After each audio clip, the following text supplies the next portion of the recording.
سے فائدہ کیا ہے؟ اب ہم اپنے اکابرین بزرگوں کی بارگاہ میں عرضی پیش کرتے ہیں کہ آپ یہ بتائیں کہ ہم کو علی علی کہنے سے کیا فائدہ ہوگا، حسن حسن کہنے سے کیا فائدہ ہوگا، فاطمہ فاطمہ کہنے سے کیا حاصل ہوگا، حضرت امام حسین علیہ السلام کا نام لینے سے کیا فائدہ ہوگا؟ تو حضرت سعدی، شیخ سعدی، جنہوں نے اپنے زندگی میں اپنی زندہ آنکھوں سے نبی اکرم صلی اللہ علیہ وسلم کی زیارت کی ہے، حضرت شیخ سعدی عظیم بزرگ، اور ہر مدرسے میں آپ کی کتاب پڑھائی جاتی ہو، چاہے دیوبندی ہو، بریلوی ہو، جماعت اسلامی ہو، اہل حدیث ہو، ہر مدرسے میں آپ کی کتاب پڑھائی جاتی ہے۔ آپ فرماتے کیا ہیں؟ الہی بحق بنی فاطمہ، الہی بحق بنی فاطمہ، اے پروردگار ہم تجھ سے فاطمہ کے اولاد کے تبسم سے دعا کرتے ہیں۔ الہی بحق بنی فاطمہ کہ برقول ایمان کنی فاطمہ، اے میرے مولا، اے میرے پروردگار میرا خاتمہ بس اسی پر ہو، میرا خاتمہ بس اسی پر ہو۔ آگے کیا فرماتے ہیں؟ اگر دعوتم در کنی در کنو قبول، شیخ سعدی رحمۃ اللہ علیہ فرماتے ہیں اگر دعوتم در کنی در قبول، بے شک میں تیری بارگاہ میں عرضی پیش کرتا ہوں، میں نماز پڑھتا ہوں، میں روزہ رکھتا ہوں، میں حج کرتا ہوں، میں زکوٰۃ دیتا ہوں، لیکن یہ تیری مرضی ہے، قبول کر یا نہ کر، تیری مرضی ہے۔ اگر دعوتم در کنی در قبول، تیری مرضی ہے، قبول کر یا نہ کر، مگر اے اللہ ایک چیز میں کہہ دوں، اے اللہ میں ایک چیز کہہ دوں، کیا؟ منو دست دامانے آلے رسول، منو دست دامانے آلے رسول، اے پروردگار عالم میں تیری بارگاہ میں عرض پیش کرتا ہوں، تو قبول کر یا نہ کر تیری مرضی ہے، لیکن اے میرے مولا میں کوئی غریب نہیں ہوں، میں کوئی کنگلا نہیں ہوں، میں کوئی فقیر نہیں ہوں، پھر ہوں کیا؟ اے پروردگار میں کوئی کنگلا نہیں ہوں کہ تو قبول کر نہ کر، ہاں ایک چیز میرے پاس ہے، وہ چیز ہے کہ میں اپنے ہاتھوں کو، اپنے عرضی کو محمد و آل محمد کے صدقے میں پیش کرتا ہوں، اب چاہے تو میری اوقات دیکھ یا اپنے اہل بیت کی ذات دیکھ، یا تو میری اوقات دیکھ اور یا تو آل محمد کی ذات کو دیکھ۔ یہ ذات کیا چیز ہے؟ حضرت امام جعفر صادق علیہ السلام کی بارگاہ میں ایک آدمی آیا، اس نے عرض کیا کہ آپ یہ بتائیں، آپ یہ کہتے ہیں کہ محمد کا نام لو، علی کا نام لو، رسول کا نام لو، فاطمہ کا نام لو، حسن کا نام لو، حسین کا نام لو، تمہاری مغفرت ہو جائے گی۔ اب آپ یہ بتائیے کہ علی علی کہنے سے ہم کو کیا فائدہ ہوگا، رسول رسول کہنے سے ہم کو کیا فائدہ ہوگا، حضرت امام حسن کا نام لینے سے کیا فائدہ ہوگا، حضرت امام حسین علیہ السلام کا نام لینے سے کیا فائدہ ہوگا؟ آپ اس فائدوں کو پرسرات کے راستے پہ مجھے بتائیے۔ حضرت امام جعفر صادق علیہ السلام فرماتے ہیں، سنو، حضرت نوح علیہ السلام کے زمانے میں طوفان آنے والا تھا، حضرت نوح علیہ السلام کے زمانے میں طوفان آنے والا تھا۔ اللہ تبارک و تعالیٰ نے اپنے حبیب کے صدقے طفیل میں اپنے رسول حضرت نوح کو اطلاع بھیجی، اے نوح ایک کشتی تو بنا لے، ایک کشتی تو بنا لے، اس کشتی پہ تو جس کو چاہے اپنے اس کشتی پر سوار کر لے، اور ایک سیلاب آئے گا، طوفان آئے گا، ہوائیں چلیں گی، بارش ہوگا، یہ کیا ہوگا؟ اے نوح جب بارش ہوگی، طوفان آئے گا، تو ساری کائنات جو اللہ میری وحدانیت اور اس کو نہیں مانے گا وہ غرق ہو جائے گا۔ اگر نوح علیہ السلام نے اللہ کی بارگاہ میں عرض کی، اے اللہ میں جس کو چاہوں اپنے کشتی پر سوار کر دوں، کہا ہاں لیکن ایک شرط ہے، جو مجھ کو بھی مانے اور تجھ کو بھی مانے، جو مجھ کو بھی مانے اور تجھ کو بھی مانے، یعنی اللہ کی وحدانیت اور حضرت نوح علیہ السلام کو نبی مانے، بس اسی کو سوار کرنا۔ حضرت نوح علیہ السلام نے تمام لوگوں کو اکٹھا کیا اور اکٹھا کرنے کے بعد کہا دیکھو سیلاب آنے والا ہے، طوفان آنے والا ہے، اور تمام وہ لوگ غرق ہو جائیں گے جو اللہ کی وحدانیت کا انکار کریں گے۔ حضرت نوح علیہ السلام نے کہا سارے لوگ اکٹھے ہو جاؤ۔ ایک بھولیا تھی، ایک ضعیفہ تھی، جس کی عمر کے بارے میں کہا جاتا ہے کہ ان کی عمر 125 سال کی تھی، لیکن حضرت نوح علیہ السلام کی بہت ہی چہیتی بنی تھی، بہت ہی چہیتی غلام تھی۔ جب سارے لوگ اکٹھا ہوئے تو وہ بھولیا بھی ہوئی۔ اس بھولیا سے حضرت نوح علیہ السلام نے کہا کہ عنقریب ایسا وقت آنے والا ہے کہ طوفان آئے گا، بارش آئے گی، اور جو اللہ اور اس کو نہیں مانے گا وہ سارے لوگ غرق ہو جائیں گے۔ تو بھولیا نے کہا پھر میں کیسے بچوں؟ کہا جب وقت آئے گا طوفان کا تو میں تجھے خبر کر دوں گا، میں تجھے خبر کر دوں گا۔ تو بوڑھی ہے، چل نہیں سکتی ہے، معذور ہے، مجبور ہے، میں تجھے خبر کر دوں گا اور تم آ جانا اور میرے کشتی پر سوار ہو جانا۔ عنقریب ایسا ہوا کہ آندھیاں چلی، طوفان آیا، بارش ہونے لگی۔ حضرت نوح علیہ السلام کے ذہن سے یہ بات نکل گئی کہ ہم اس بھولیا کو اطلاع کر دیں، اس بھولیا کو ہم اطلاع کر دیں۔ وہ بھول گئے، بارش ہونے لگی، سیلاب آیا، ایسا سیلاب آیا، ایسی بارش ہوئی کہ چاروں طرف صرف پانی ہی پانی۔ ہم قرآن کی بات کر رہے ہیں، کسی آدمی کے لکھی ہوئی کتاب کا ترجمہ نہیں کر رہے ہیں، یا قرآن میں درد ہے، جس کو پڑھنا ہوگا جو معنی کے ساتھ قرآن پڑھتے ہیں وہ تفسیر جا کر کے پڑھ سکتے ہیں۔ حضرت نوح علیہ السلام اس بھولیا کو بلانے کے لیے بھول گئے، سیلاب آیا، پانی آیا، پانی برسا۔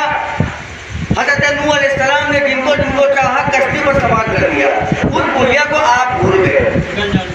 اب وقت ایسا آیا کہ کائنات میں جتنے درخت تھے، جتنے چرند و پرند تھے جو اللہ اور حضرت نوح علیہ السلام کو نہیں مانتے تھے وہ سب مر گئے۔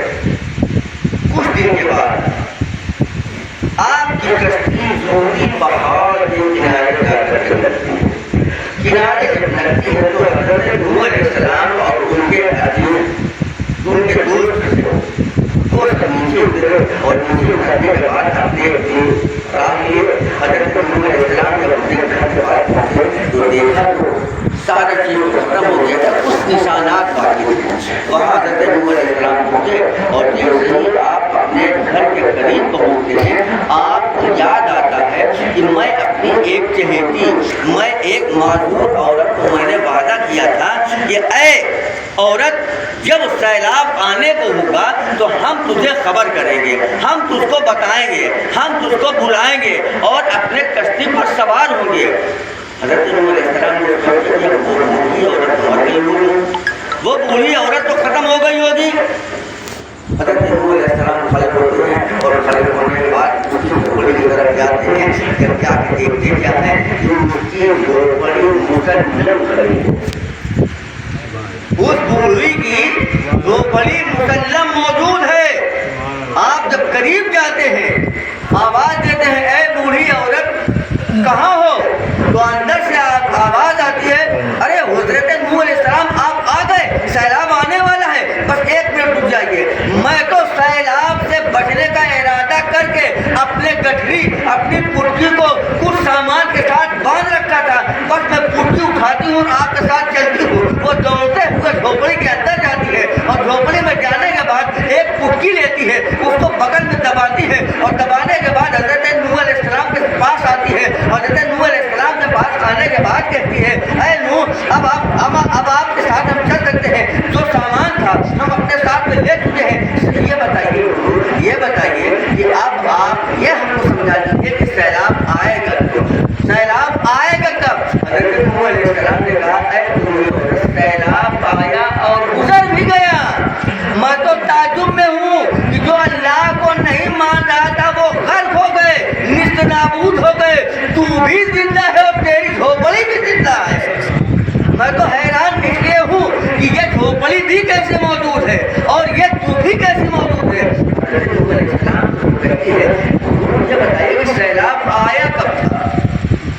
سیلاب آیا کب تھا؟ ارے کہا سیلاب تو تب آیا تھا، آ میرے ساتھ کچھ دور تک ہم چلتے ہیں، جب قریب جاتے ہیں دیکھتے ہیں کہ ادھر جو بستی تھی وہ غرق ہو گئی، ادھر جو بستی تھی وہ غرق ہو گئی، جو ادھر درخت تھے سب ختم ہو چکے ہیں۔ حضرت نوح علیہ السلام نے پولیس سے کہا کہ دیکھ بستی کا بستی غرق ہو گیا، ختم ہو گیا۔ کہا یہ بتائیے بچے کیسے، ہم کیسے بچے اور یہ جھوپڑی کیسے بچے، یہ جھوپڑی اور ہم کیسے بچے؟ اللہ جس کو چاہے، اللہ جس کو چاہے۔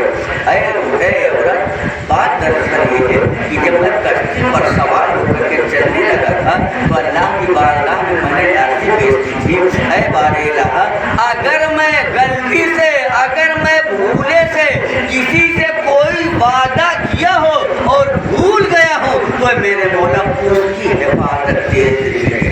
بس میں نے اتنا کہا تھا، اتنا کہا تھا، بس اللہ تعالیٰ نے تم کو سلامت رکھا اور تیری جھوپڑی کو سلامت رکھا۔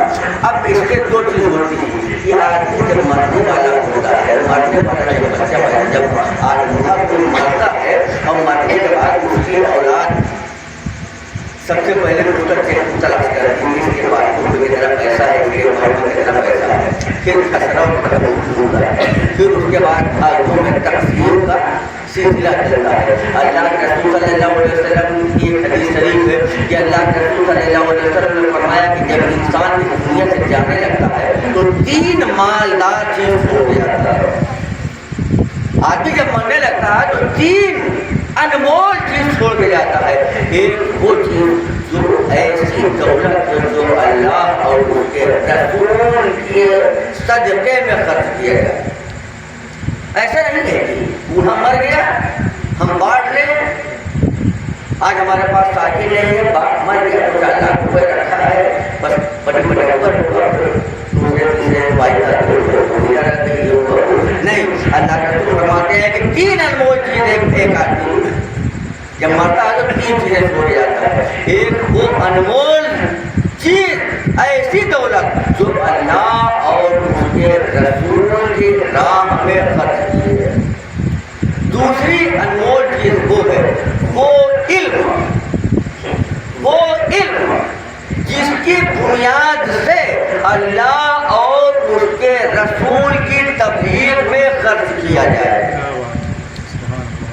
تیسرا ہے وہ نیک صالح اولاد کی والدین کے مرنے کے بعد اپنے والدین کے ایصال ثواب کے لیے اگر پیسہ نہیں ہے تو پانی رکھ کر کے، کچھ بھی قرآن نہیں پڑھ رہا ہے، حدیث نہیں پڑھا ہے، عربی نہیں پڑھا ہے، صرف بسم اللہ الرحمن الرحیم پڑھ کر کے اور اللہ کی بارگاہ میں دعا کریں کہ میرے مولا اس ایک بسم اللہ کے صدقے میں میرے والدین کی بخشش فرما دے۔ اللہ تعالیٰ غفور رحیم ہے، ہو سکتا ہے وہ ایک مرتبہ درود شریف یا بسم اللہ شریف پڑھنے کے صدقے میں اللہ تعالیٰ ان کی مغفرت فرمائے۔ حضرت امام جعفر صادق علیہ السلام سے جب کسی نے پوچھا کہ پوچھرات میں کیسے ہوگا تو نبی اکرم صلی اللہ علیہ وسلم کے لاڈلے اولاد علی، اولاد فاطمہ، اولاد حسن، اولاد امام زین العابدین، اولاد حضرت امام باقر رضوان کے صاحبزادے حضرت امام جعفر صادق علیہ السلام فرماتے ہیں اے انسان جو تم مجھ سے سوال کر رہا ہے کہ میرے آبا و اجداد کے نام لینے سے کیا ہوگا، جب پلسرات کا موقع ہوگا، پلسرات کراس کر جائے گا، جب کراس کر جائے گا تو بندہ پوچھے گا اے میرے مولا پلسرات کہاں ہے، پلسرات کہاں ہے، پلسرات کہاں ہے؟ تو آواز آتی ہے ارے پلسرات سے تو تم گزر چکے تھے، کہاں میرے آقا جناب رسول اکرم صلی اللہ علیہ وسلم نے ارشاد فرمایا تھا کہ پلسرات تو بال سے بھی باریک راستہ ہے، اس سے گزرنا ہوگا، اور اس کے اگل بغل میں، اس کے نیچے ایسی دہکتی ہوئی آگ رہے گی کہ جب وہ پل صراط سے نیچے گرے گا تو اس کو گرنے میں 500 سال لگیں گے۔ اتنا باریک راستہ تو ہم کراس ہی نہیں کیے، اتنا باریک راستے سے تو ہم کوئی سفر ہی نہیں کیے۔ کہا پل صراط کراس کر چکے ہو؟ کہا وجہ کیا ہے؟ پتا ہم کو پتہ ہی نہیں چلا کہ پل صراط سے گزرے کب۔ کہا بات دراصل یہ ہے کہ تو محمد والے محمد کا نام لیتا تھا، تو علی کا نام لیتا تھا، تو رسول کا نام لیتا تھا، تو حسن امام حسن اور حسین کا نام لیتا تھا۔ جب تو پل صراط کے پاس سے گزر رہا تھا تو حضرت جبریل امین اپنے پروں کو بچھائے ہوئے تھے، اور اس پروں پر تو پیر رکھ کر کے گزر گیا، تو اس کو پتہ ہی نہیں چلا کہ پل صراط کب آیا اور کہاں سے۔ معلوم یہ ہوا کہ محمد و آل محمد کی بارگاہ ایسی بارگاہ ہے، ایسی بارگاہ ہے، ایسی بارگاہ ہے کہ صرف ذکر کرتے رہو، نام لیتے رہو، اللہ تعالیٰ تمہاری بھی مغفرت فرمائے گا اور تمہارے خاندان والوں کو بھی مغفرت فرمائے گا۔ ایک بات یہ ہے کہ نبی اکرم صلی اللہ علیہ وسلم کی رحمت عام اور خاص اور مخصوص، آپ کی رحمت 3 حصوں میں بانٹی گئی ہے، 3 حصوں میں، ایک عام، ایک خاص، ایک مخصوص۔ مخصوص وہ عظیم ہستیاں ہیں جو ہمارے بزرگان دین ہیں، جو اولیاء کاملین ہیں۔ خاص کیا ہے؟ خاص یہ ہے کہ ایک مرتبہ جیسے ہم اکثر کہا کرتے ہیں اور لوگوں سے یہ بار بار کہتے ہیں کہ جب کسی قبرستان کے پاس سے گزرو، جب کسی قبرستان سے گزرو تو کم سے کم ایک مرتبہ درود شریف پڑھ کر کے اس قبرستان کے موضوع کے لیے بات کر دیا کرو۔ فائدہ کیا ہوگا؟ ایک صاحب تھے، ان کا معمول تھا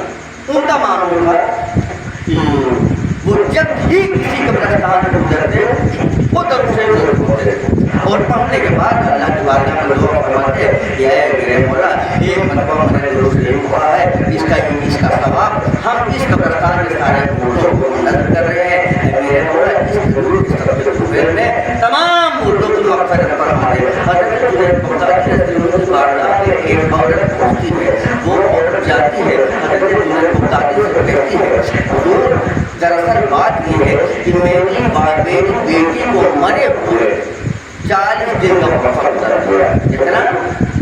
40 دن کا وقفہ گزر گیا، اور میں نے یہ نہیں دیکھا آج تک خواب میں کہ میری بیٹی کس حالت میں ہے، وہ جہنم میں ہے یا جنت میں ہے۔ اللہ تعالیٰ نے اس کی مغفرت فرما دی یا اس کے اوپر اللہ تعالیٰ نے عذاب نازل فرمایا ہے۔ حضور اللہ کی بارگاہ میں دعا فرما دے کہ میری بیٹی کو اللہ تعالیٰ جنت الفردوس میں اعلیٰ سے اعلیٰ مقام عطا فرمائے۔ تو حضرت جنید بغدادی نے اس عورت سے کہا کہ یہ دعا ہے، اور اس دعا کو جا کر کے عشاء کی نماز پڑھنا، عشاء کی نماز پڑھنے کے بعد اس دعا کو پڑھنا، اور اس دعا کو پڑھنے کے بعد سو جانا۔ انشاءاللہ تعالیٰ اللہ تعالیٰ تیرے خواب میں تیرے بیٹی کے احوال پیش فرمائے گا۔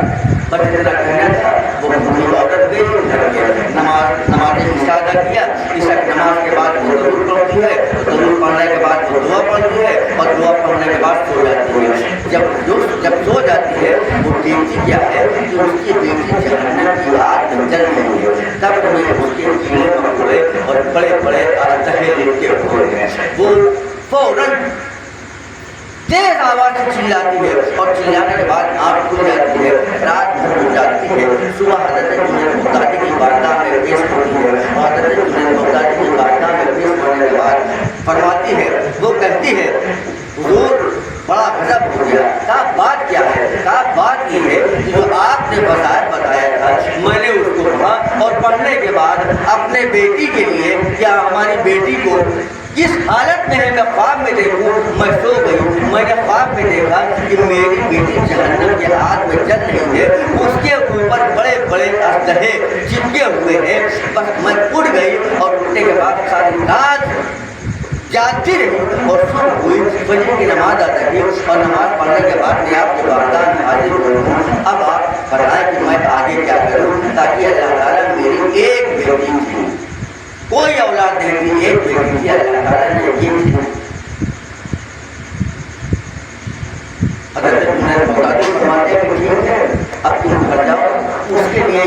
ثواب کے لیے صدقہ کرو، قرآن خانی کا اہتمام کرو، کچھ باتیں پڑھو جیسے ہم لوگ کرتے ہیں، وہ رکھتی ہے اور آنے کے بعد اپنے گھر میں حافظ شمشاد جیسے کوئی رہا ہوا اس سے کہا کہ آپ لوگ آ جائیے میرے گھر میں، قرآن کے بارے پڑھ لیا جائے، کچھ درود پڑھ لیا جائے، کچھ کلمات پڑھ لیا جائے، اور اس کے بعد اللہ کی بارگاہ میں رو کر کے دعا کیا جائے کہ اللہ تعالیٰ میری بیٹی کو جہنم کی آگ سے نجات دے دے۔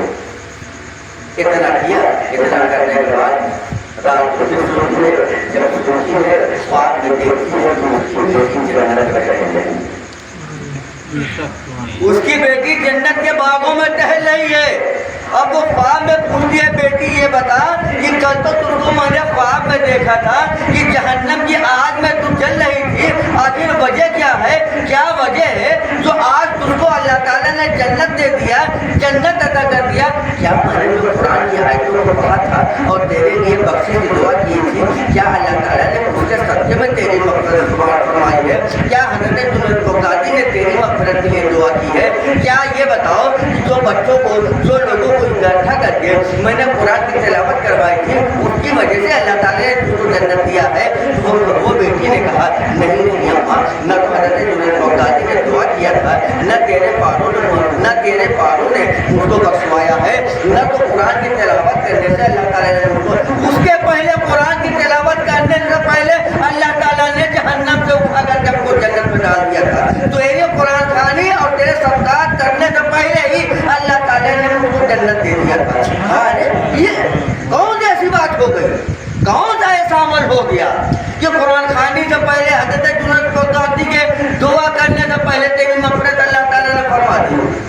بات یہ ہے کہ صبح فجر کے بعد جب تم نماز پڑھ رہے ہیں، نماز پڑھنے کے بعد تم لوگوں کو بلانے کو، قرآن کی تلاوت کرنے کے لیے بلانے کے لیے گئی، ایک آدمی ایسا تھا جو ٹہلنے کے لیے نکلا ہوا تھا، وہ میرے قبرستان کے پاس سے جب گزر رہا تھا وہ کھڑا ہوا اور ایک مرتبہ درود شریف پڑھا، اور ایک مرتبہ درود شریف پڑھنے کے بعد اللہ کی بارگاہ میں دعا کیا، اے میرے مولا میں نے ایک درود شریف پڑھا ہے، اے میرے مولا اس ایک درود شریف کا ثواب سارے قبرستان کے مردوں کو بخش دے، اے میرے مولا تو غفور رحیم ہے، اگر تو چاہے تو ایک درود شریف کے صدقے میں اس قبرستان میں جتنے مردے ہیں ان سب کی تو مغفرت فرما سکتا ہے۔ اے میرے مولا بے شک میں حقیر ہوں، میں فقیر ہوں، درود ایک بہت کم ہے لیکن تو غفور رحیم ہے، میرے مولا اس درود شریف کے صدقے میں اپنے رحیمی کریمی کا جلوہ دکھا دے اور اس قبرستان کے سارے مردوں کو مغفرت فرما دے، اے میرے مولا ان مردوں کو مغفرت فرما دے۔ بس اللہ تعالیٰ کی رحمت کو جوش آتا ہے، اللہ تعالیٰ کریم ہے، اللہ تعالیٰ رحیم ہے، اللہ تعالیٰ نے اس ایک درود شریف کے صدقے میں میرے قبرستان میں، جس قبرستان میں میں دفن تھی، 550 مردے جہنم کی آگ میں جل رہے تھے، ایک درود شریف کے صدقے میں اللہ تعالیٰ نے 550 لوگوں کو جہنم ایک مرتبہ درود شریف پڑھنے، ایک مرتبہ درود شریف پڑھنے۔ لیکن آج ہمارے معاشرے میں بڑی تبدیلیاں آ گئی ہیں۔ اب تو یہ ہوتا ہے کہ کوئی اپنی ماں کی بات نہیں مان رہا ہے، کوئی اپنے باپ کی بات نہیں مان رہا ہے، کوئی اپنے بھائی کی بات نہیں مان رہا ہے۔ حد تو تب ہو کہ اگر ہمارے حافظ صاحب امامت کر رہے ہیں، ذرا اگر موقع مل رہا ہے تو ان کو نہیں چھوڑیں گے۔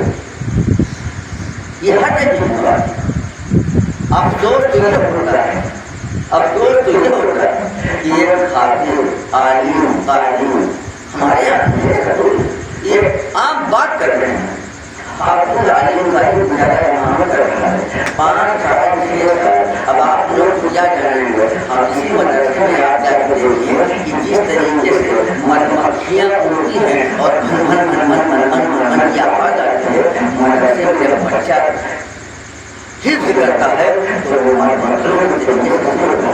کی آواز آتی ہے، سینہ اسے توڑا جاتا ہے، تب جا کر ہوتا ہے اور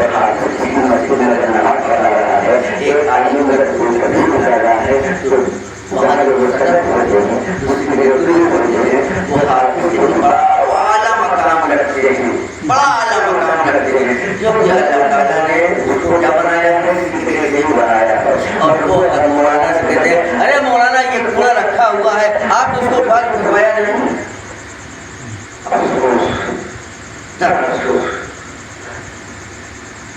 جاہل لوگوں کو سمجھنے لگا رہے ہیں۔ کاش اگر ہمارے اندر وہ کمی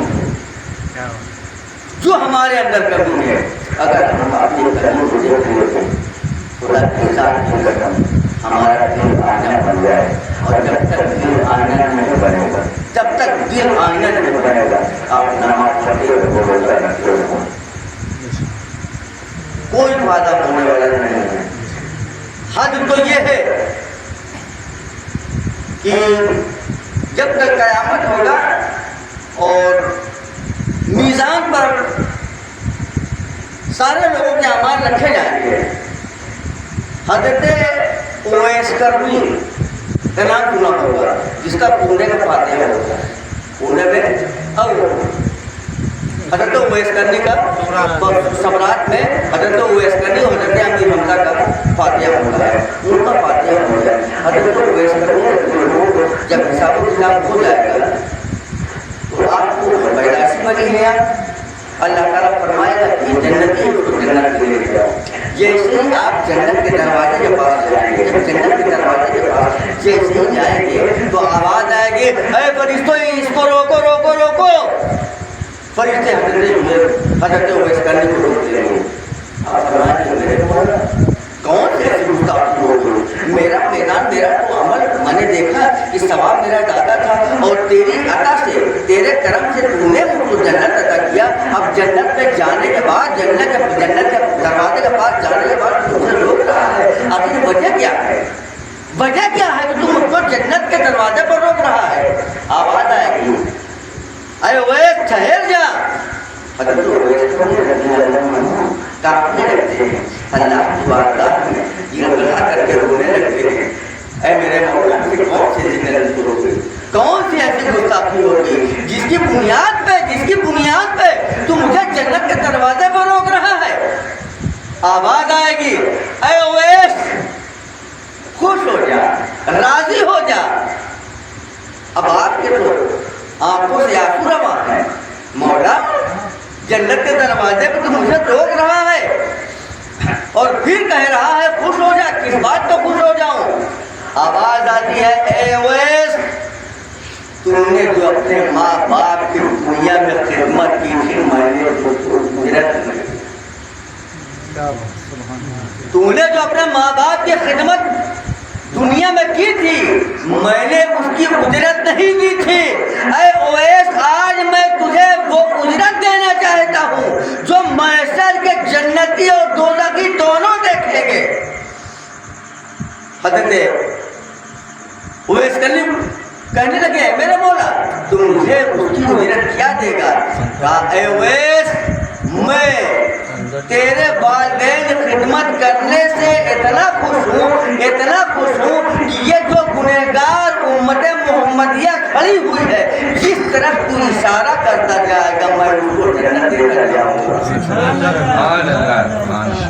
جس طرح تو گنہگار امت کی طرف اشارہ کرتا جائے گا ان کو میں ان کی بخشش کرتا جاؤں گا۔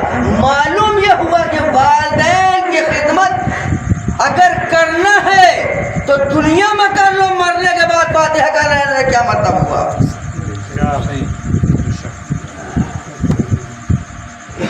نماز نماز نماز بے شک نماز کے لیے پیدا کیے گئے ہیں، نماز سے جنت کو کوئی تعلق نہیں ہے، نماز کے لیے پیدا کیے گئے ہیں۔ حضرت نبی اکرم صلی اللہ علیہ وسلم فتح مکہ کے بعد جب آپ جانے لگتے ہیں تو مقام ابوا پہ ایک پہاڑی ہے، اس پہاڑی پر حضرت بی بی آمنہ رضی اللہ عنہا کی قبر انور ہے۔ حضرت نبی اکرم صلی اللہ علیہ وسلم صحابہ کے ساتھ میں جاتے ہیں، اپنی والدہ محترمہ کے گھر میں آپ کرتے سر کو رکھ دیتے ہیں اور زاروں کے ساتھ ہونے لگتے ہیں اور روتے روتے حضرت صدیق پر جاتے ہیں، یا رسول اللہ آپ رو کیوں رہے ہیں؟ حضرت عمر کہتے ہیں یا رسول اللہ صلی اللہ علیہ وسلم آپ اپنے سر کو اٹھائیے، رو کیوں رہے ہیں؟ نبی اکرم صلی اللہ علیہ وسلم کی ذات پاک ہے کہ آپ اپنے ماں اپنے ماں کے قدموں میں سر رکھ کر کے ساروں قطار رو رہے ہیں. اور ایک حدیث آپ لوگوں نے سنا ہوگا, نبی اکرم صلی اللہ علیہ وسلم ساروں قطار رو رہے ہیں. اور حدیثوں میں آتا ہے کہ نبی اکرم صلی اللہ علیہ وسلم نے جب اپنے چہرے کو اٹھایا ہے تو آنکھ کے آنسوؤں سے داڑھی مبارک بالکل تر تھی, داڑھی مبارک تر تھی. صحابہ نے پوچھا یا رسول اللہ صلی اللہ علیہ وسلم, کیا اللہ تعالیٰ نے آپ کی والدہ کو نہیں بخشا کیا؟ جس کے تو ذہن میں تھا وہی پوچھے گا. نبی اکرم صلی اللہ علیہ وسلم ارشاد فرماتے ہیں, صحابہ کو جواب نہیں دیا. آپ اپنی والدہ سے مخاطب ہوتے ہیں, اے امی جان, اے امی جان, اگر آپ زندہ ہوتی اور آپ کا بیٹا محمد مصلی پر کھڑا ہوتا, 4 رکعت کی نماز آپ کا بیٹا محمد باندھے ہوئے ہوتا, 2 رکعت نماز ادا ہو چکی ہوتی اور آپ اپنے بیٹے محمد کو آواز دیتی, آپ کا بیٹا محمد مصلی کو چھوڑتا اور آپ کی بارگاہ میں حاضر ہوتا, اور حاضر ہونے کے بعد جو آپ حکم دیتی اس حکم کو ہم بجا لاتے, ہم اس حکم کی تعمیل کرتے, ہم اس بات کو مان کر کے اس کام کو کرنے کے بعد ہم پھر واپس آتے اور مصلی پہ کھڑے ہو کر کے وہیں سے نماز شروع کرتے. اب آپ کو نماز افضل ہے یا ماں کی؟ ماں افضل ہے. لیکن افسوس آج ہم کیا کر رہے ہیں, اب کچھ لوگ یہ کہتے ہیں کہ ہمارے پاس ختم ہو گئے, والدہ ختم ہو گئی, کب بھی نہیں معلوم, اتنا ہمارے پاس وقت نہیں ہے کہ ہم قبرستان میں جا سکے. نبی کریم صلی اللہ علیہ وسلم والدہ نے ایک صحابی کو روکتے ہیں اور کہتے ہیں, یا رسول اللہ صلی اللہ علیہ وسلم, میں نے ایک منت مانی تھی کہ اگر میرا بیٹا صحتیاب ہو جائے گا, شفا پا جائے گا, تو میں جنت کے ڈولی کو چوموں گا, میں جنت کے ڈولی کو چوموں گا. یا رسول اللہ صلی اللہ علیہ وسلم, اللہ تعالیٰ نے میری دعا کو قبول کر لیا, میری منت پوری ہو گئی. یا رسول اللہ صلی اللہ علیہ وسلم, آپ یہ بتائیں کہ ہم جنت کی ڈولی کو چومیں کیسے؟ آپ تو رحمت للعالمین ہیں, آپ تو اللہ کے حبیب ہیں, اگر آپ چاہیں تو ان کو جنت کی بھی زیارت ہو سکتی ہے, اور جنت کے جو دروازہ ہے اس کی ڈولی کی بھی زیارت ہو سکتی ہے. اگر آپ دعا کر دیں تو ہم جنت کی ڈولی کو چھو سکتے ہیں. میرے آقا جناب رسول اکرم صلی اللہ علیہ وسلم نے ارشاد فرمایا, تمہاری منت پوری ہو گئی. کس سے کہہ رہے ہیں, کس سے کہہ رہے ہیں؟ صحابی سے کہہ رہے ہیں. صحابی کون ہوتا ہے؟ ایک مسلمان جب عبادت کی بنیاد پر مومن بنتا ہے, مومن بنتا ہے, مسلمان سے افضل مومن ہوتا ہے, مومن سے افضل ولی ہوتا ہے, ولی سے افضل تبع تابعین ہوتا ہے, تبع تابعین سے افضل تابعین ہوتا ہے, تابعین سے افضل صحابی ہوتا ہے, اور صحابی سے افضل رسول ہوتے ہیں. صحابی سے کہہ رہے ہیں میرے آقا, اے صحابی, کیا تمہارے والدین میری نبوت کے پہلے قدم ہوئے ہیں یا بعد؟ تو صحابی رسول فرماتے ہیں, یا رسول اللہ صلی اللہ علیہ وسلم, ان کو تو عرصہ زمانہ گزر گیا, وقت کافی ہو چکا ہے. کہا جاؤ اپنے والدین کے قبر پر جاؤ اور اپنے والدہ کے کائنات کے یعنی قبر کے پیدانے کی طرف جا کر کے اپنے رب کا بوسہ دے, جنت کی برابر وہ صحابی رسول فرماتے ہیں, یا رسول اللہ صلی اللہ علیہ وسلم, میرے والدین کو گزرے ہوئے زمانہ ہو چکا ہے, مجھ کو تو پتہ ہی نہیں ہے کس قبرستان میں وہ دفن ہے. ہاں پتہ ہے کہ اس قبرستان میں ہے. کہا اس قبرستان میں جاؤ, اگر تم کو قبر کے بارے میں کوئی جانکاری نہیں ہے تو کسی قبر پر یہ تصور کر لینا کہ یہ میرے والد کی قبر ہے اور یہ میری والدہ کی قبر ہے. بس ان کے پیر ناز پر اپنے سر کو رکھ کر کے اللہ کی بارگاہ کو چوم لینا. اللہ تعالیٰ جنت کے دروازے کو چومنے کے برابر. وہ صحابی رسول کہتے ہیں, یا رسول اللہ صلی اللہ علیہ وسلم, مجھ کو تو یہ بھی پتہ نہیں ہے کہ کس قبرستان میں دفن ہے. اچھا, دراصل بات یہ ہے, اب نوٹ کر لو, صحابی رسول کو تب بنے جب رسول نے نبوت کا اعلان کیا, جب اللہ کی وحدانیت کا اعلان کیا، کلمہ شہادت جب لوگوں نے پڑھا تب مسلمان ہوئے، اس کے بعد صحابی ہوئے، اور رسول کے اس دنیا میں آنے سے پہلے ہی ان صحابی کے والدین کا انتقال ہو گیا۔ اللہ کے رسول فرماتے ہیں اپنے گھر میں چلے جاؤ اور چوکور کا 2 نشان بنا لو اور تصور کر لو یہ میری ماں کی قبر ہے اور یہ میرے باپ کی قبر ہے، پر اپنے ماں اور باپ کے پیر کی طرف اپنے لبوں کو رکھ کر کے چوم لینا اور دل میں یہ خیال کرنا یہ میری والدہ کی قبر ہے، یہ میرے والد کی قبر ہے۔ اللہ تعالیٰ جنت کے حضور کو سننے کا ثواب۔ ہم کہاں ہیں؟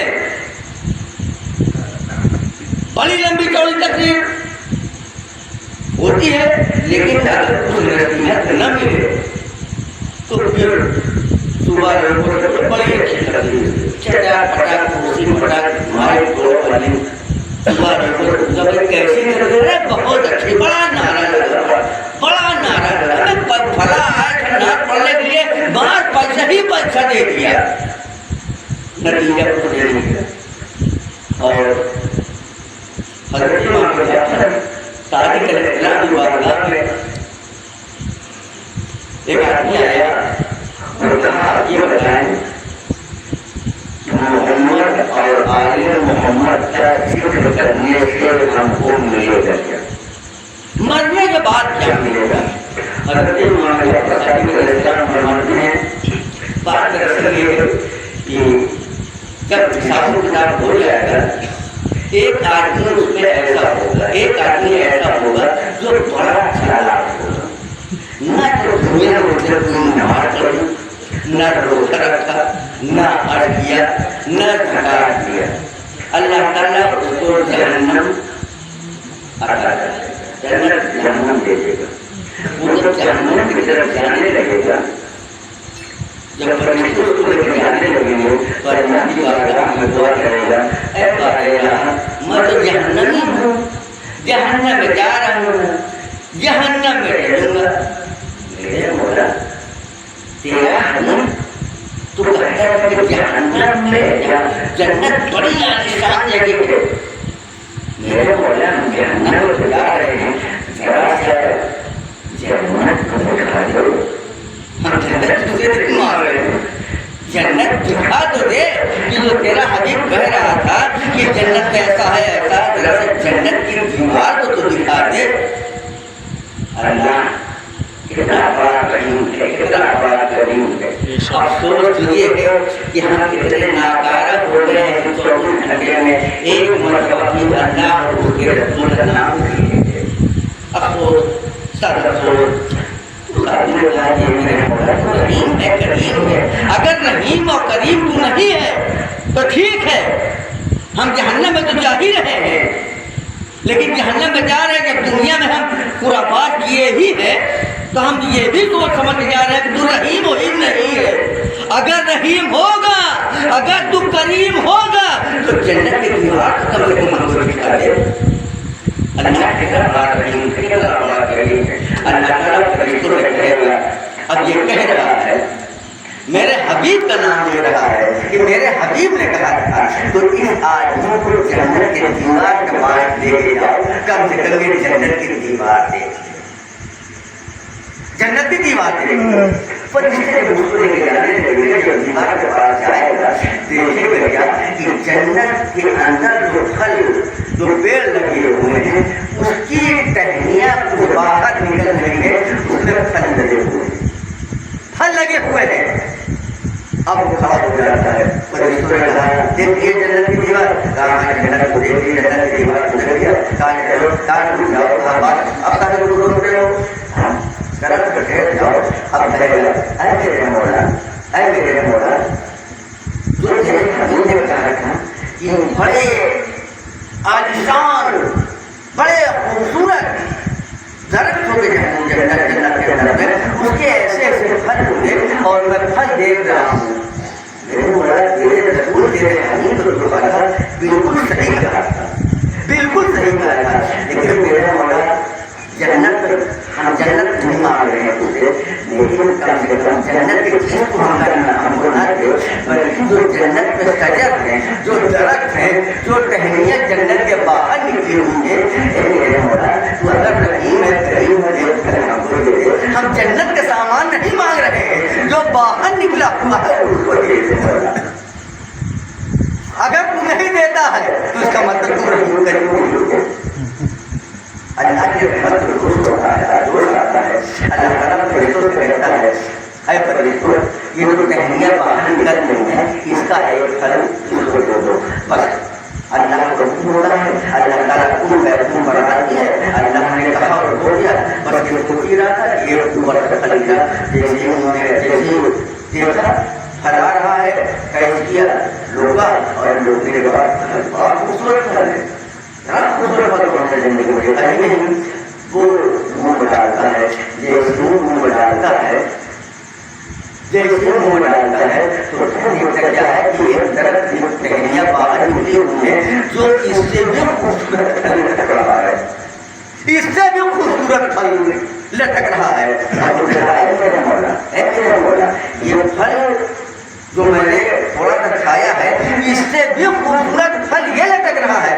اے میرے مولا واقعی میں تو رحیم کریم ہے۔ اے میرے مولا اب میں اس پھل کو تب تک نہیں کھاؤں گا جب تک کہ وہ پھل کو نہیں دے گا۔ مولا اس پھل کو ہم نہیں کھائیں گے تب تک جب تک وہ والا پھل نہیں ملے گا۔ جب وہ والا پھل نہیں ملے تو اللہ سدا ہے اے بندے اس پھل کو تو کھا لے، میں نے تم کو دیا ہے کھانے کے لیے۔ کتنا بڑا رحیم کریم ہے، ایسے لوگوں کی بخشش فرماتا ہے کیسے ہماری بخشش ہوگی۔ اللہ تعالیٰ نے کو اس پھل کو اس درخت کے نیچے لے کے جاؤ، جیسے وہ بلاتا ہے جیسے وہ قریب پہنچتا ہے پھل آتا ہے ہاتھ میں آ جاتا ہے، منہ میں ڈالتا ہے، وہ بڑی خوش ہو گیا۔ چلو اب تو موقع مل گیا ہے پھل کھانے کا۔ اب وہ آدھا کھایا، آدھا کھانے کے بعد کہتا ہے اے میرے مولا بے شک تو رحیم اور کریم ہے۔ تیرے حبیب نے کہا تھا کہ جنت میں بڑی خوشگوار ہوا چلے گی، سلما عود جنت الفردوس تمام عطر سب اس کے آگے پیچھے رہیں گے۔ اے میرے مولا ہم سے جنت نہیں مانگ رہے ہیں، میرے مولا جو تیرے حبیب نے کہا تھا ذرا سا جنت کے دروازے کو تو دکھا دے، ذرا سا جنت کے دروازے کو تو دکھا دے۔ بس اتنا کہنا تھا کہ اللہ کی رحمت کو دوست ہوتا ہے، دوست آتا ہے۔ فرشتوں سے اللہ تعالیٰ فرماتا ہے آج فرشتوں اگر یہ کہہ رہا ہے میرے رحیمی اور کریمی پہ اگر یہ آ گیا ہے اس کو لے جاؤ جنت کے دروازے پر، بس جنت کے دروازے کے اندر کتنا لے جانا، باہر کھڑے رکھنا۔ جیسے ہی وہ فرشتے اس آدمی کو جنت کے دروازے کے پاس لے جاتے ہیں، دیکھتا ہے وہ دروازہ اتنا خوبصورت، اتنا عالی شان، عجیب و غریب نقش و نگار۔ دیکھنے کے بعد کہتا ہے میرے مولا تیرے حبیب نے بالکل صحیح کہا تھا، تیرے حبیب نے بالکل صحیح کہا تھا۔ میرے مولا یہ جنت کا دروازہ جب اتنا خوبصورت ہے تو جنت کے اندر جو ہوا ہے وہ کیسے ہوگی، اس کو تو میں بھول ہی گیا۔ اللہ کے رسول میرے مولا تیرے حبیب نے جو کہا تھا کہ عجیب و غریب خوشبو نمودار ہوگی، میرے مولا کیا تیرے رسول نے صحیح کہا تھا؟ اب دیکھیے اس آدمی کا جو تیرے حبیب نے کہا تھا کہ عجیب و غریب خوشبو نمودار ہوگی، کیا یہ تیرے حبیب نے صحیح کہا تھا؟ آواز آئے گی ہاں میرے رسول نے میرے حبیب نے صحیح کہا تھا۔ کہا اگر تیرے حبیب نے صحیح کہا تھا تو دروازہ کھول دے ذرا ہوا تو نہیں دو۔ مولا اگر تیرے حبیب نے صحیح کہا تھا تو صحیح کرنے کے لیے کچھ نہ کچھ چاہیے نا مولا۔ اگر تیرے حبیب نے صحیح کہا تھا تو جنت کے دروازے کھول دے، میں اندر نہیں جاؤں گا، ذرا سا ہوا تو لے لوں۔ اور دروازہ کھول دیا جائے گا، عجیب و غریب ہوا نمودار ہوگی، ہوا باہر آتی ہے، جیسے باہر آتی ہے تو چھیٹے رکھتی ہو۔ اب وہ کہتا ہے میرے مولا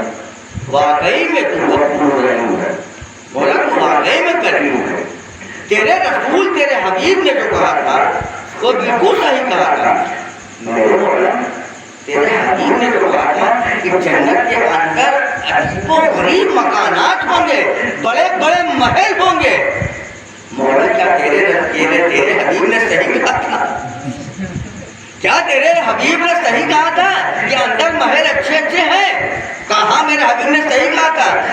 تو کہتا کہ میرے مولا اگر تیرے حبیب نے کہا تھا تو ہم کہاں جانے کہ محل اچھے ہیں کہ خراب ہے؟ جب ہم دیکھے ہی نہیں ہیں تو کیسے تیرے حبیب کی بات کو مان لیں؟ اگر صحیح ہے تیرے رسول نے صحیح کہا تھا، جنت کے اندر تو محل کو بھی دکھا دے تو ہم جانا کہ تیرے رسول نے صحیح کہا تھا۔ اب اللہ کے لیے کیسے اللہ راضی ہوتا ہے؟ آواز آتی ہے، اے فرشتوں اس کو جنت کے اندر لے کے جاؤ اور محلوں کو دکھا دو، محلوں کو دکھا دو۔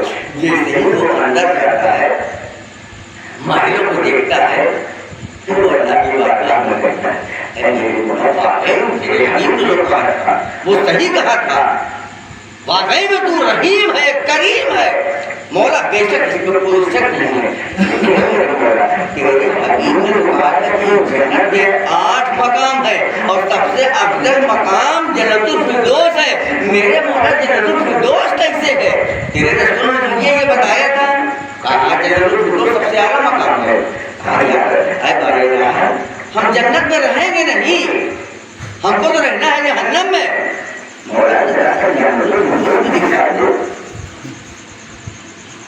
اگر تو دکھاتا ہے تب تو تیرے رسول نے صحیح کہا تھا، ورنہ ہم کیسے مان لیں؟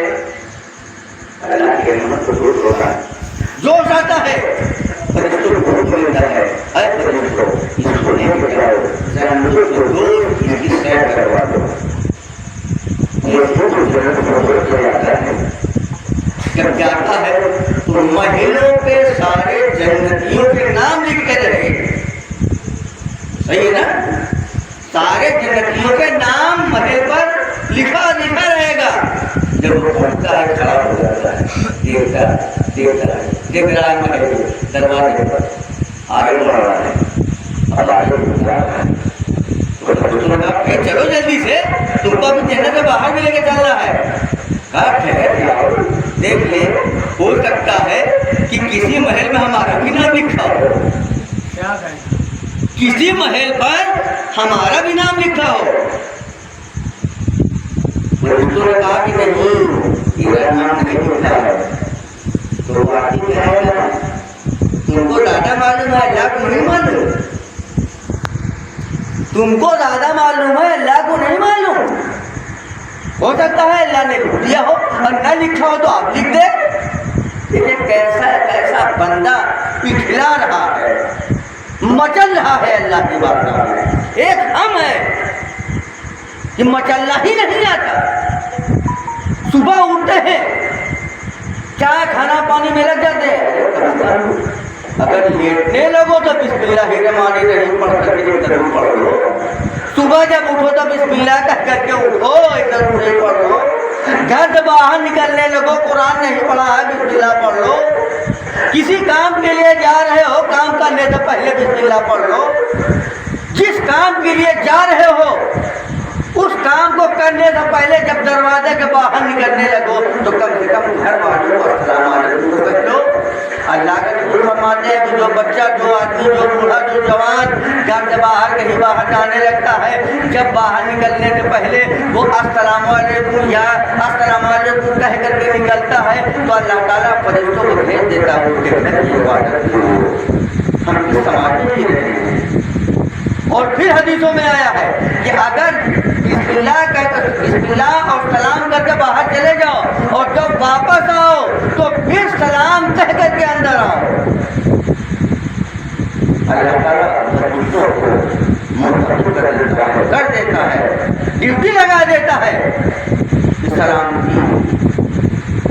کی دعا کر کے یہ جا رہا ہے، اور جب واپس آؤ تو سلام کر کے آؤ تاکہ جو فرشتے تمہارے گھر کی حفاظت کر رہے ہیں وہ واپس چلے جائیں، ان کو سلام کرو، کوئی بندہ بھول جائے اندر آ گیا سلام نہیں کیا اس کو چاہیے کہ پھر واپس چلا جائے اور واپس جانے کے بعد پھر سلام کرتا ہوا اندر آئے. تھوڑی تھوڑی ایسی چیزیں بنیادی ایسی چیزیں کہ اللہ تعالیٰ کے رحمت کے دروازوں کو رکھا ہے ہم لٹا رہا ہے ہم لوٹ نہیں رہے. اس کے بعد جب آگے بڑھا تو اللہ کی بارگاہ میں دعا کیا اے میرے مولا جنتوں کے دوست میں تیرے حبیب بھی ہوں گے علی بھی ہوں گے فاطمہ بھی ہوں گی حسن بھی ہوں گے حسین بھی ہوں گے. ہاں ہم دنیا میں ایک مرتبہ تیرے حبیب کا نام لیا تھا علی کا نام لیا تھا فاطمہ کا نام لیا تھا حسن کا نام لیا تھا حسین کا نام لیا تھا.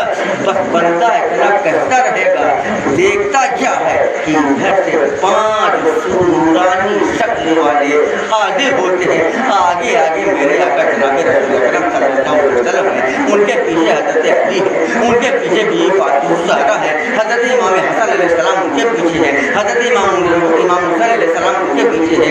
ایک روایت میں ہے کہ نبی آگے آگے رہیں گے داہنے طرف حضرت امام حسن ہوں گے بائیں طرف حضرت امام حسین ہوں گے ان کے پیچھے حضرت علی ہوں گے ان کے پیچھے حضرت بیوی فاطمہ الزہرا ہوں گی.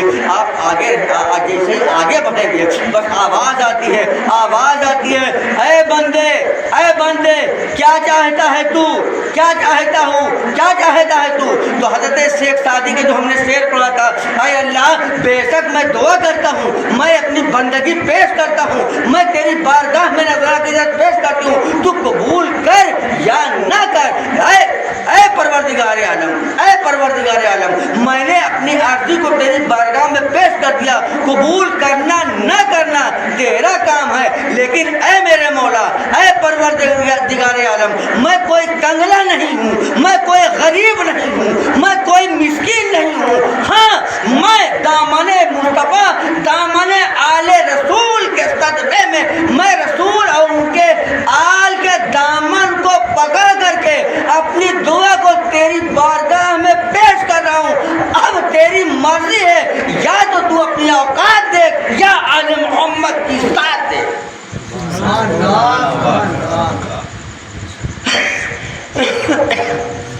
بس جب وہ شکل والے آتے ہیں تو اس کے منہ سے اپنے آپ نکل آتا ہے کہ بے شک آپ رسول اکرم صلی اللہ علیہ وسلم ہیں. آپ کے پیچھے جو آپ کے بغل میں ہے وہ حضرت امام حسن ہے آپ کے بغل میں جو حضرت حسین ہے آپ کے پیچھے جو حضرت علی ہے آپ کے جو پیچھے ہے وہ بی بی فاطمہ الزہرا ہے. آواز آتی ہے ہاں یہی میرا محبوب ہے تو اللہ کی بارگاہ میں دعا کرتا ہے اے میرے مولا جب تیرا محبوب بھی ہو اور محبوب کی محبوبی بھی ہو اور مجھ کو جہنم مل جائے تیرا محبوب بھی ہو تیرے محبوب کا محبوبین بھی ہو اور تم اس کو جہنم دے گا بس ایک آواز آتی ہے میرے آقا جناب رسول اکرم صلی اللہ علیہ وسلم قریب پہنچتے ہیں اور قریب پہنچنے کے بعد اس کے ہاتھ کو اٹھاتے ہیں اور ہاتھ کو پکڑ کے کہتے ہیں اے انسان اے جہنمی انسان دیکھ اس محل پر تیرا نام لکھا ہوا ہے. ہاں اگر تو آج میرے صدقے سے تو جنت الفردوس پہ جگہ چاہتا ہے محل چاہتا ہے تو تم نے یہ کہہ دیا ہے کہ بے شک یہ محمد ہے یہ علی ہے یہ فاطمہ ہے یہ حسن ہے یہ حسین ہے ان کے صدقے سے مولا تو جنت نہیں دے سکتا. تو اللہ تعالیٰ کی رحمت جوش آ گیا اور ہمارے دیکھ اس محل پر تیرا نام لکھا ہوا ہے.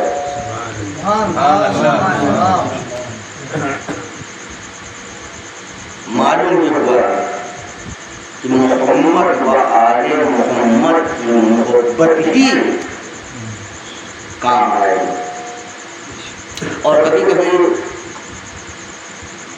بڑے غریب سوالات ہوتے ہیں. بے شک ہمارے اول خلیفہ حضرت صدیق اکبر ہیں بے شک دوم خلیفہ حضرت عمر فاروق ہیں سوئم خلیفہ حضرت عثمان غنی ہیں چہاروں خلیفہ حضرت علی ہیں پنجوں خلیفہ حضرت امام حسن ہیں. لیکن تو پورا دیکھ لیجیے تمام استہار میں آپ دیکھ لیجیے 40 خلیفہ کا نام ہوتا ہے 5 کا نام نہیں کیوں نہیں؟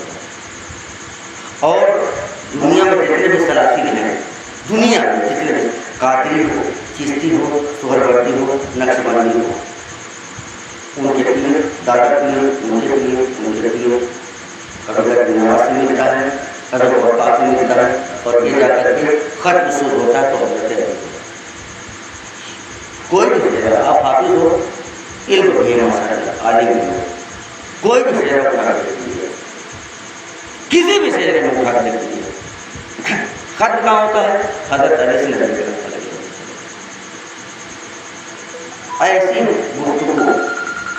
ایسی گفتگو نہ کیا جائے کہ کسی بھی صحابی کے شان میں گستاخی ہو جائے. کسی بھی صحابی کے شان میں گستاخی ہو جائے. کسی بھی صحابی کیا فضیلت بیان کریے، لیکن تراجم مت دیجیے، یہ اونچا ہے، یہ گہرا ہے، یہ ان کی فضیلت زیادہ ہے. تم کون ہوتے؟ ہم آپ ہوتے کون ہیں؟ میزان ترازو پر رکھ کر کے کسی کا ایمان، ہم سب سے پہلے ہم اپنے ایمان کو کریں، ہمارے اندر جو کمیاں ہیں ہم اس کو دور کریں، دوسرے کی کمی نکالنے سے پہلے ہم اپنی کمی کو دور کریں. اور جس دن انسان کو دوسرے کی کمی نظر نہیں آئے گی، جس دن انسان کو دوسرے کی کمی نظر نہیں آئے گی اور اپنی کمی ہی کمی دکھائی دے گی، اس دن وہ مومن ہو جائے گا.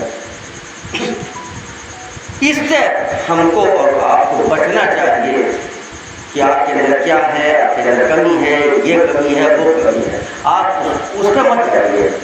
ہم اپنی کمی تلاشیں.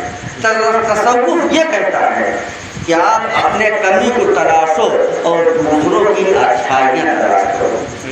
ہم کو کسی کی اگر برائی کرتے ہیں، ہم صحابہ اور ولی ان کی بات نہیں کر رہے ہیں، ہم انسان کی بات کر رہے ہیں. ہر انسان کو اپنی کمی ڈھونڈنی چاہیے اور اس کمی کو دور کرنے کی کوشش کرنی چاہیے.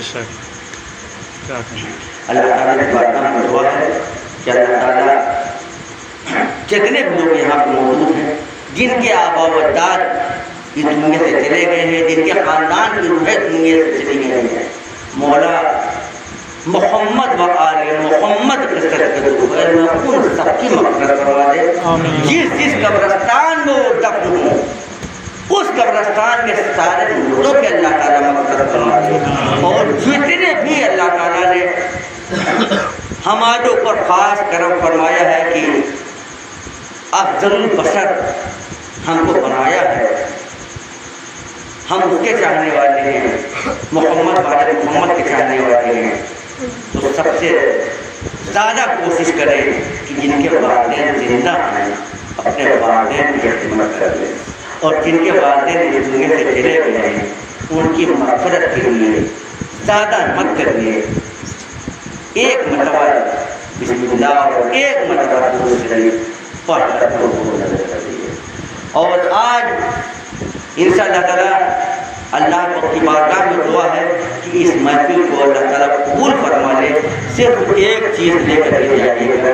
اگر نصیحت کسی بھی لاکھوں روپے خرچ ہو جاتا ہے، نصیحت کی کوئی چیز نہیں ہوتی. ایک نصیحت آپ لوگ لے کر کے جائیں کہ کل سے جو بھی کام کریں بسم اللہ کی رہنمائی دے. اگر بسم اللہ سے آپ شروع کریں گے تو انشاءاللہ تعالیٰ اللہ توفیق دے کر آپ نمازی ہو جاؤ، روزے دار ہو جاؤ. تو بنیاد سب سے یہ ہے کہ ہم ہر کام جو کریں نعمت کے لیے، برکت کے لیے ہم بسم اللہ کی رحمانی رحیم پڑھیں اور اپنے والدین کے لیے دعا کریں. اور بالخصوص اس محفل کی طرف بغیر میں محمد والے محمد بغیر میں مولانا محمد کا بھائی وہ ضرور زیادہ مقام عطا فرمائے. ان کے پورے خاندان کی لوگوں اللہ تعالیٰ بہتر سے بہتر مقام عطا فرمائے. اور ہمارے جتنے بھی لوگ یہاں پہ حاضر ہیں جن کے والدین جو دنیا سے چلے گئے ہیں، اللہ تعالیٰ کی بارگاہ میں دعا ہے مولانا آگے